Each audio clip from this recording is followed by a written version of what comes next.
আপনারা জানলে অবাক হয়ে যাবেন যে সারা আলী নামে ইউটিউবে একটা চ্যানেল আছে। আপনি এখনো সার্চ করলে এটা পাবেন যে সারা আলী নামে ইউটিউবে স্বতন্ত্র একটা চ্যানেল আছে।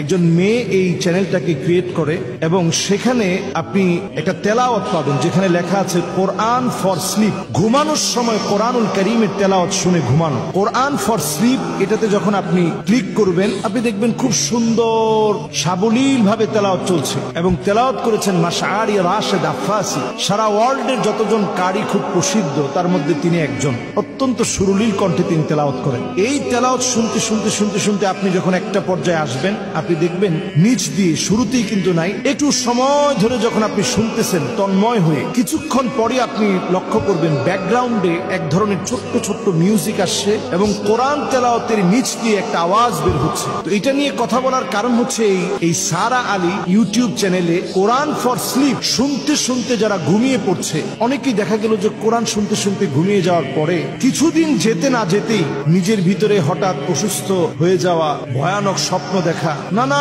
রকম ক্ষতিগ্রস্ত হওয়া, হঠাৎ করে বমি শুরু হওয়া, বমি করতে করতে রক্ত বমি পর্যন্ত হয়ে যাওয়া, এই জাতীয় নানা ধরনের কর্মকাণ্ড এখন নজরে পড়ছে। এই যে একটা অবস্থা এখন শুরু হয়েছে, আপনি চিন্তা করেন যে এই কোরআনুল কারীম তেলাওয়াত করতে করতে আপনি ঘুমাবেন, যেই কোরআনুল কারীম শুনতে শুনতে আপনি ঘুমাবেন, যেই কোরআনুল কারীম অনুধাবনে থাকবে, সেই কোরআনুল কারীমের তেলাওয়াতের নিচে ব্যাকগ্রাউন্ড দিয়ে কোরআনুল কারীমের তেলাওয়াতের নিচে ব্যাকগ্রাউন্ড ইউজ করে সেখানে মিউজিক দিয়ে শব্দ চয়নে, যেগুলো দিয়ে ব্ল্যাক ম্যাজিক করা হয়, এই জাতীয় শব্দ চয়ন করে মানুষের ক্ষতি করার চেষ্টা করা হচ্ছে। এই সময়টা এখন এত ভয়াবহ সময় যখন কোরআনুল কারীমের তেলাওয়াতের ভিতরে পর্যন্ত নানাভাবে চক্রান্ত করা হবে। আর যখনই এই জাতীয় চক্রান্ত হবে তখন আমাদের দায়িত্ব হচ্ছে মানুষকে সচেতন করে দেওয়া। আমরা যারা কোরআনুল কারীমের তিলাওয়াত শুনি, অথেন্টিক কোন ইউটিউব চ্যানেল ছাড়া আমরা কোরআনুল কারীমের তেলাওয়াত শুনতে যাব না। মুস্তাশরিকিন যারা ওরিয়েন্টালিস্ট, তাদের একটা দায়িত্ব হচ্ছে কোরআনুল কারীমের ভিতরে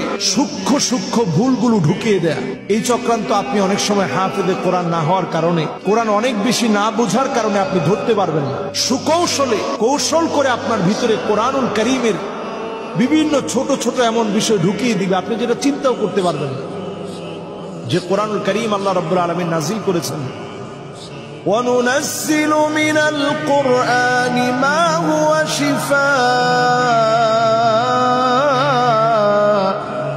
شِفَاءٌ وَرَحْمَةٌ لِلْمُؤْمِنِينَ।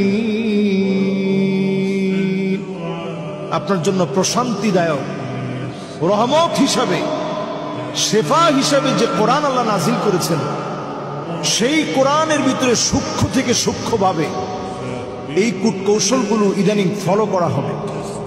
এখন বাঁচার জন্য আজকের এই আলোচনায় আপনাদেরকে যেটা দেখাতে চাই, অথেন্টিক আমরা এমন সাইটগুলো থেকে কোরআন শুনবো, আমরা সার্চ করে দেখব। দেখুন আমার হাতে যে মোবাইল আছে, আপনারা এখানে ঢুকে tanzil.net গুগলে খুব সহজে আপনি নিতে পারবেন। tanzil.net আপনি ইংরেজিতে যদি লেখেন tanzil